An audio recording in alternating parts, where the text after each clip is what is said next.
இருக்கும் பாருங்கள், அந்த நரம்பை கிராஸ் பண்ணிக்கோங்க.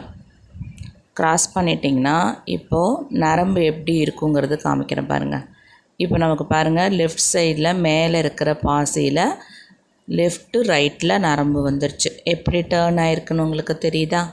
இப்போ என்ன பண்ணணுன்னா, மறுபடியும் ரைட் நரம்பில் 3 பாசியை எடுத்துக்கோங்க. 3 பாசி எடுத்துகிட்டு 2 பாசியை விட்டுட்டு 3ஆவது பாசியில் லெஃப்ட்டில் இருக்கிற நரம்பை நீங்கள் கிராஸ் பண்ணுங்கள். இப்போ நம்ம என்ன பண்ணுறோன்னா, ஃபஸ்ட்டு லைன் போட்டுட்டு இப்போ இது வந்து ஃபஸ்ட்டு லைனுக்கு மட்டும் கார்னர் டர்ன் பண்ணுறதுக்கு 2 முறை 3 பாசி கோர்த்து 3ஆவது பாசியில் நம்ம கிராஸ் பண்ணுவோம். சரிங்களா? இதுதான் பேசிக்காக கார்னரை டேர்ன் பண்ணுறது பீடட் பேக்கில்.